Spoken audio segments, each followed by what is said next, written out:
سامعین، یہ موضوع اور مضمون حضور اکرم صلی اللہ علیہ وسلم کے مزار مبارک سے تعلق رکھتا ہے۔ ساتھ میں یہ بھی ذکر ہوگا کہ نبی علیہ السلام کی پیدائش کا سال کیا ہے، اور ممکن ہے کہ میں وفات کے سال پر بھی چند الفاظ عرض کروں۔ اب یہ بات ویسے الفاظ قرآن کے روشنی میں کہ نبی کب پیدا ہوئے ہیں، میں آپ کی خدمت میں سورۃ فیل تلاوت کروں گا۔ اعوذ باللہ من الشیطان الرجیم،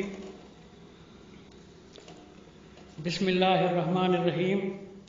الم تر کیف فعل ربک باصحاب الفیل الم یجعل کیدہم فی تضلیل وارسل علیہم طیرا ابابیل ترمیہم بحجارۃ من سجیل فجعلہم کعصف مأکول۔ صدق اللہ مولانا العظیم۔ سورۃ فیل تاریخ کے حوالے سے مشہور قصہ ہے کہ حضور صلی اللہ علیہ وسلم کے زمانے میں حدیثوں نے تو لکھا ہے کہ پیدا ہونے سے پہلے ابرہ بادشاہ کا لشکر یمن سے آیا تھا اور اس نے حملہ کیا تھا مکے کے کعبے کو مٹانے کا۔ تو اس کا ذکر قرآن حکیم میں آیا ہے سورۃ الفیل کے نام سے۔ کیا تو نہیں جانتا کہ کیا تو تیرے رب نے کیا اصحاب فیل کے ساتھ، مانا لشکر جو ابرہ بادشاہ کا تھا اس کا حشر کیا تو کیا۔ الم یجعل کیدہم فی تضلیل، کیا ان کی اسکیم کو خسو خاشا اور ناکام بنایا خدا نے، وہ بھی تو جانتا ہے۔ وَأَرْسَلَ عَلَيْهِمْ طَيْرًا أَبَابِيلَ، بھیجا ان کے مقابلے کے لیے طیر ابابیل۔ اب طیر کی معنی عام تو پرندہ ہے ہی ہے، لیکن جو حکومتیں اپنے فوجی رجمنٹ فوجی پلٹنوں کے نام اچھی معنی والے چن چن کے رکھتے ہیں، تو اس زمانے میں بھی جو تیز رفتار دستہ فوج کا ہوتا تھا اس کا نام طیر رکھا جاتا تھا۔ طیر کی معنی تو اڑنے والی بات ہے پرندے کے حوالے سے، لیکن اس فوجی دستے کا نام طیر بنا، یہ تیز رفتار دستہ ہے، تیز رفتار رجمنٹ ہے۔ ارسل علیہم طیرا ابابیل، ابرہ کے لشکر پر ابابیل نامی، ابابیل یہ جمع منتہی الجموع ہے، جمع کا بھی جمع۔ ابل اس کا مفرد ہے، ابل اس کا واحد ہے۔ ابل کا ذکر افلا یرون الی الابل کیف خلقت، کیا نہیں دیکھ رہے اونٹ کی طرف کس طرح تو وہ پیدا کیا گیا ہے۔ خدا اس کی بناوٹ کی طرف آپ کی توجہ مبذول کرا رہا ہے۔ تو ابابیل کو مشہور کیا گیا ہے طیر کی وجہ سے، پرندہ وہ جو چڑیا کالی ہوتی ہے نا، پھوسڑی جس کو کہا جاتا ہے سندھی میں، وہ اس کو نام دیا ہے اس میں۔ حالانکہ بادشاہ ایک فوج لے کر آتا ہے، لشکر لے کر آتا ہے، ایک ملک کو، ایک دارالحکومت کو فتح کرنا چاہتا ہے، تو ارسل کا فاعل انہوں نے بنا دیا اللہ کو۔ حالانکہ مکے کا بادشاہ مکے کا حاکم ہونا چاہیے نا، فوج تو جوابی وقت کا بادشاہ بھیجے گا جس کے اوپر کوئی دشمن آ کے حملہ کرتا ہے۔ تو ارسل علیہم طیرا ابابیل سے ارسل کا فاعل مکے کی گورنمنٹ ہے، مکے کی انتظامیہ ہے، مکے کے حکمران ہیں۔ انہوں نے مکے کا بڑا محمد کے دادا عبد المطلب کو کہا۔ عبد المطلب بھی میں نے ناموں کے حوالے سے کہا کہ نام بھی ہمیں ایسے دیے ہیں، بکھاری کا عبد المطلب کی معنی کیا بنتی ہے، یعنی بھیک مانگنے والے کا بندہ۔ یہ بھی گالی ہے ایک قسم کی، کیا یہ نام ہے جو انہوں نے نبی کے دادا کا نام ہے۔ یہ شکر کرو کہ اللہ نے محمد کا نام قرآن میں لیا ہے، احمد کا نام قرآن میں لیا ہے، نہیں تو یہ ہمارے نبی کا نام بھی بگاڑ دیتے۔ انہوں نے یہ اس کی معنی غلط کی ہے۔ اب جو میں نے گزارش کی کہ نبی کی عمر روایات نے لکھی ہے کہ ابرہ بادشاہ کے حملے کے بعد 3 ہفتے کے بعد پیدا ہوا ہے محمد۔ حملہ ہوا، لشکر واپس گیا دشمن کا، اسی واپسی کے مہینے کے اندر نبی پیدا ہوا ہے۔ یہ آپ کو علم روایات میں بات ملے گی۔ قرآن کہتا ہے اے محمد ترمیہم بحجارۃ من سجیل، تو ان کے اوپر پتھراؤ کر رہا تھا، سنگ باری کر رہا تھا پتھروں کے ساتھ۔ اب محمد اس عمر میں ہے، حملے کے وقت جو فوج کے اندر جس کا ذکر قرآن کہتا ہے کہ اونٹوں کا دستہ، فوج میں اونٹ سوار فوجی تھے، اس دستے میں تو ان کا قائد تھا یا تو سوار تھا، اور تو دشمن پر سنگ باری کر رہا تھا، قرآن کہہ رہا ہے۔ اب روایات نے کہا کہ پیدا ہی نہیں ہوئے تھے، تو نبی کی پیدا ہونے کی طرف سے بھی عمر کھا گئے، عمر کی چوری کی روایات کے علم والوں نے۔ آپ بتائیں حاضرین میں سے کہ جو آدمی فوج میں بھرتی ہو کر دشمن کے مقابلے میں ایک دستہ فوج کا اونٹ سوار دستے کی قیادت کر کے جائے، اس کی عمر کتنی ہونی چاہیے؟ سوال ہے۔ کم سے کم 25 سال تو ہونی چاہیے۔ تو محمد علیہ السلام اس کنڈیشن میں، اس عمر میں لڑا ہے دشمن کے ساتھ، مکے کے ساتھ لڑا ہے۔ اب عمر کیوں کھا گئے لوگ؟ اس کی بھی ایک فلسفی ہے، اس کا بھی ایک وجہ ہے، کیونکہ یہ دشمن جتنے بھی ہیں قرآن کے، یہ نبیوں کو ختم خور، تسبیح پڑھنے والا، وظیفہ باز سمجھتے ہیں یا متعارف کرانا چاہتے ہیں۔ محمد تو شاہ سوار ہے، وہ تو فوج کا قائد ہے، کمانڈر ہے۔ ترمیہم بحجارۃ من سجیل، شاید صورت انفال میں ہے نہ، وہ ہے کہ وما رمیت اذ رمیت ولکن اللہ رمی، انفال میں ہے۔ تو تیر اندازی کر رہا تھا دشمن پر، اور تو جو تیر اندازی کر رہا تھا محمد میرے کہے پر کر رہا تھا، تو نے مارا دشمن کو، گویا کہ میں نے مارا۔ تو نبی ایک جنگ باز، جنگجو بھی رہا ہے دشمن کے مقابلے۔ میں نے پہلے کہا تھا کہ اسلام کے لیے ایک جنگ بھی محمد نے نہیں لڑی، وہ جنگ نیشنلزم کے لیے تھی۔ محمد کو بے وطن کیا گیا تھا، گھر سے نکالا گیا تھا۔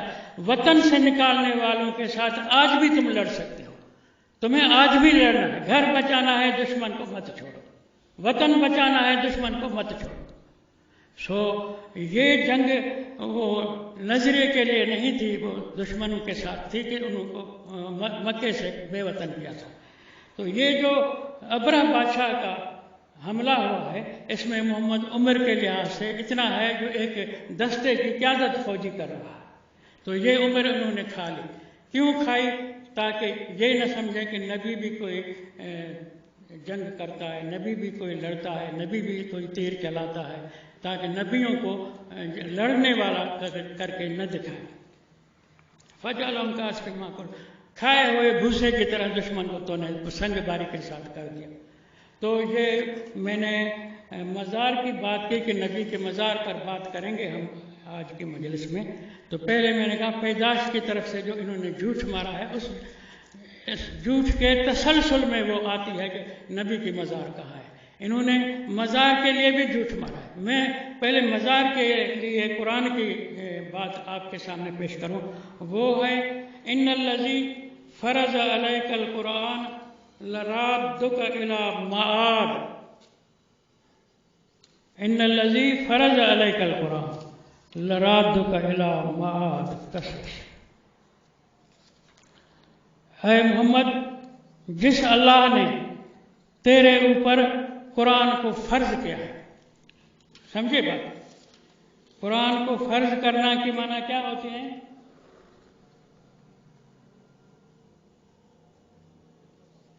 یہ مکی صورت ہے۔ مکے میں اپنے نبی کو اللہ کہہ رہا ہے کہ اب ایسا کرتے ہیں کہ تمہیں چلا جا یہاں سے، یہ تجھے زندہ نہیں چھوڑیں گے، تو جا کے مثال کی بات مدینے میں ڈیرا جما، ساتھیوں کی گورنمنٹ قائم کر، پھر آس پاس کے علاقوں کو، عرب قبائل کو بھرتی کر، ان کو کہو کہ میں اور کچھ نہیں چاہتا، میں یہ چاہتا ہوں کہ غریبوں کو بھوکا رہنے نہ دو، ان کو روٹی کھلاؤ، ان کی سنبھال رہو۔ اس لیے میں سرداروں سے، غلام ساز دجالوں سے لڑنا چاہتا ہوں۔ مکہ میرے داد ابراہیم کا ہے، اس کی عدالت تھی لوگوں کو حق انصاف دلانے کی، اس پر یہ چور بیٹھے ہیں، تم میری مدد کرو. سو اللہ کہتا ہے ان الذی فرض علیک القرآن لرادک الی معاد. محمد تو جا، یہاں سے جا اور ہجرت کر، اور میں یقین دلاتا ہوں کہ میں تجھے فاتح بنا کر لاؤں گا. لرادک الی معاد، میں لوٹاؤں گا تجھے جہاں سے جا رہا ہے. مکے سے تو جا رہا ہے، مکے سے نکال کے میں تجھے ترغیب دیتا ہوں ہجرت کر کے چلا جا، میں تجھے واپس لاؤں گا. لرادک، تو لوٹنے والا ہے. لوٹنے والا کیوں ہے؟ ان الذی فرض علیک القرآن، میں نے قرآن جو تجھ پر فرض کیا ہے تو واپس فتح مکہ کے بعد اس قرآن کو دنیا تک پہنچائے گا. اصل کام تو تیرا فتح مکہ کے بعد ہونا ہے. فتح مکہ مانا ابراہیم کا صحیح جانشین تو بنے گا جب مکے میں تیری دارالحکومت ہو، مکے میں تیری گورنمنٹ ہو. مکہ ابراہیم کا تھا، ابراہیم نے مکے میں عالمی عدالت قائم کی تھی، اس کا جج تجھے بنانا ہے میں نے. سو اب جا اور فوج اکٹھی کر کے ان سرداروں کو الٹا لٹکا.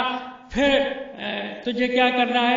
پھر صورت علم نشرح میں فرمایا علم نشرح لک صدرک، اے محمد کیا تیرا سینہ نہیں کھولا ہم نے اس فلسفے ہجرت کو کے لیے جو ورفعنا لک ذکرک. تو نے مکے میں ابھی حکومت بھی نہیں ملی، تاہم بھی تیری اتنی بات ہو گئی ہے دنیا میں کہ ایک نبی ہوا ہے جو کہتا ہے کہ ملکیت ذاتی نہ رکھو، جو کہتا ہے سرداری بند ہے، جو کہتا ہے غلام سازی بند ہے اور تم سے زیادتی نہ کرو.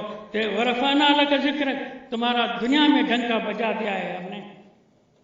الذی انقض ظہرک، تو دشمنوں کے ستانے کی وجہ سے تیری کمر ٹوٹ گئی تھی، تجھے سہارا ہم نے دیا ہے. ورفعنا لک ذکرک، ہم نے تیرا شان بلند کیا ہے، تیرا تذکرہ دنیا میں اونچا کیا ہے. فإن مع العسر یسرا، یہاں مکے میں دکھ پہنچے ہیں، سکھ بھی پہنچے ہیں. اسی طرح پھر بھی فرمایا ان مع العسر یسرا، تو یہاں سے جائے گا مدینے تو وہاں بھی دکھ سکھ آئیں گے. جیسے مکے میں دکھ سکھ آئے ہیں، مدینے جانے کے بعد بھی دکھ سکھ آئیں گے. فإذا فرغت، جب تو فتح مکے سے فارغ ہو جائے گا، فانصب وإلی ربک فرغب، پھر ساری دنیا کو قرآن پہنچانا. بات ہم نے شروع کی تھی کہ ان الذی فرض علیک القرآن لرادک الی معاد، میں نے تجھے قرآن دیا ہے. ابھی یہاں دشمنوں کے نظریاتی طور پر دشمن ہیں، ان کے حکومت کو مٹانے کے لیے تو جا کے دوسری جگہ کہیں فوج بھرتی کر، پھر آ کے اس کو فتح کر. جب تو فتح کرے گا، فارغ ہو جائے گا، پھر کام تیرا شروع ہوگا. وہ کام کیا ہے؟ فإذا فرغت فانصب وإلی ربک فرغب، پھر فارغ ہو کر سارے کائنات کو میرا نظام ربوبیت پہنچا. نظام ربوبیت کیا ہے؟ وہ اللہ نے بتایا کہ الحمدللہ رب العالمین، میری ساری تعریفیں ہیں جو میں جہانوں کا پالنے والا ہوں. تو میرا کام جو جہانوں کا بھوکھوں کو روٹی کھلانا ہے محمد، وہ تجھے کرنا ہے. اور نبی کی ڈیوٹی تو یہ بھی تھی کہ وما ارسلناک الا رحمۃ للعالمین، تجھے تو سارے جہانوں کے لیے رحمت بنایا. ابھی نے مکے والوں سے جان چھوڑا تو اور جہانوں کو بھی رحمت پہنچایا. رحمت مانا نبوت، رحمت مانا قرآن. وما كنا معذبین حتی نبعث رسولا، ہم لوگوں کو عذاب نہیں دیتے جب تک ان تک ہمارا میسیج رسالت کا نہ پہنچے، پیغام نہ پہنچے. ہم کسی کو تکلیف نہیں دیں گے، سزا نہیں دیں گے. اس لیے تو حجاز کا مالک بن جا، اس حکومت کا مالک بن جا، پھر تو یہ کام شروع کر قرآن کو پہنچانے کا، تاکہ لوگوں سے قیامت میں ہم پوچھ سکیں. قرآن میں ہے نا وَإِذَا الرُّسُلُ أُقِّتَتْ لِأَيِّ يَوْمٍ أُجِّلَتْ لِيَوْمِ الْفَصْلِ وَمَا أَدْرَاكَ مَا يَوْمُ الْفَصْلِ وَيْلٌ يَوْمَئِذٍ لِّلْمُكَذِّبِينَ. یہ فیصلے کا وقت لوگوں کو تم نبیوں نے پہنچانا ہے. تمہاری تبلیغ سے، تمہاری رسالت سے فیصلے کا ان کو پتہ لگے گا. اس لیے تو حکمران بن جا، پھر میری مشن کو آگے تجھے سارے جہانوں میں پہنچانا ہے. اس دونوں صورتوں کو ملا کر کے، بلکہ اِنَّا أَنزَلْنَاهُ فِي لَيْلَةِ الْقَدْرِ وَمَا أَدْرَاكَ مَا لَيْلَةُ الْقَدْرِ بھی یہ ليلة القدر خیر من الف شہر، 1000 مہینے. یہ نبوت یعنی 83 سال 4 مہینے ہے. تو انہوں نے روایت والوں نے جھوٹی تاریخ سے نبی کو فتح مکے کے فوراً بعد 2.5 ماہ کے اندر وفات دلا دی. حالانکہ اگر فوراً نبی وفات پا جائے تو پھر بتاؤ کہ ان الذی فرض علیک القرآن کے اوپر عمل کون کرے گا؟ فَإِذَا فَرَغْتَ فَانْصَبْ وَإِلَىٰ رَبِّكَ فَارْغَب کے اوپر عمل کون کرے گا؟ نبی اگر فتح مکہ کے ساتھ ہی وفات پا جائے تو وَمَا أَرْسَلْنَاكَ إِلَّا رَحْمَةً لِلْعَالَمِينَ کا بڑا لمبا کام پڑا ہے اس کے اوپر، مانا پھر تو ہمارا نبی ان کے روایتوں کے مطابق تو ناکام نبی ہوا، اس نے اپنی خدا کی طرف سے دی ہوئی مشن پوری نہیں کی۔ خدا نے جو ڈیوٹی رکھی تھی محمد پر کہ تجھے جو ہے سارے جہانوں کو میری رحمت نبوت، میری رحمت قرآن کی شکل میں پہنچانی ہے، وہ تو گویا کہ محمد کو پہلے ہی اللہ مار دے تو پھر کیسے وہ رحمت آگے پہنچے گی؟ سو اللہ تو ایسے نہیں کرے گا کہ فتح مکہ کے ساتھ ہی نبی کو وفات دلا دے۔ نبی بعد میں بھی 11 ہجری کے بجائے 71 ہجری تک زندہ رہے ہیں، اور جو کہتے ہیں خلافت راشدہ 40 سال چلے گی، ابو بکر عمر عثمان علی، یہ 40 سال تو نبی زندہ بیٹھا ہے۔ معاویہ کے خلافت میں نبی زندہ بیٹھا ہے، یزید کی خلافت میں نبی زندہ بیٹھا ہے، مروان کی خلافت میں نبی زندہ بیٹھا ہے، عبد الملک بن مروان کی خلافت میں نبی زندہ بیٹھا ہے۔ کہتے ہیں عبد الملک خلیفہ ہوا تھا 65 ہجری میں، نبی زندہ بیٹھا ہے۔ کہتے ہیں کہ نبی عبد الملک نے حجاج بن یوسف گورنر بنایا تھا، اس نے بھتیجا اپنا محمد بن قاسم سندھ کے فتح کے لیے بھیجا تھا، نبی زندہ بیٹھا ہے۔ تو نہ عبد الملک، نہ حجاج بن یوسف، نہ محمد بن قاسم، یہ ساری تاریخ فتح سندھ کی بھی غلط ہے۔ اسلام تلوار سے نہیں پھیلا، اسلام محبت سے پھیلا ہے، اسلام امن سے پھیلا ہے، اور دنیا والوں کو سلام ہی حتام، سلامتی کے ساتھ روشنی کی طرح قرآن کو دنیا تک پہنچاؤ۔ سو جو جنگوں کی تاریخ اسلام کے دامن میں لگائی ہوئی ہے یہ جھوٹی ہے۔ اب جو حضور اکرم صلی اللہ علیہ وسلم فاتح مکہ بن کر کے دارالحکومت مکہ میں ابا ابراہیم کی گدی پر بیٹھا ہے، تو اب بتاؤ کہ سلامن ہی حتیٰ مطلع الفجر کے لیے جتنا بھی عرصہ چاہیے وہ تو سارا دارالحکومت مکہ میں بیٹھے گا۔ تو وفات بھی نبی علیہ السلام کی مکہ میں ہوئی ہے، جس مکے کو مٹا دیا ہے بنو عباس والوں نے، جو انہوں نے فرضی چچا کے نام سے خود کو رسول کا یعنی اہل بیت کا لایا تھا۔ اس کی آل عباس کی بھی دعویٰ یہ ہے کہ ہم نبی کے آل سے ہیں، نبی کے اہل سے ہیں، جو عباس نبی کا چاچا پیدا ہی نہیں ہوا، فرضی نام ہے۔ تو محمد علیہ السلام وفات تک اس مکے میں رہے ہیں جس مکے کو انہوں نے مٹا دیا تھا، کعبے کو مٹا دیا تھا۔ وہ مٹا ہوا مکہ آج بھی پیٹرا جبل کے نام سے دنیا کے آرکیالوجی والوں کے پاس اردن کے ملک کے اندر موجود ہے۔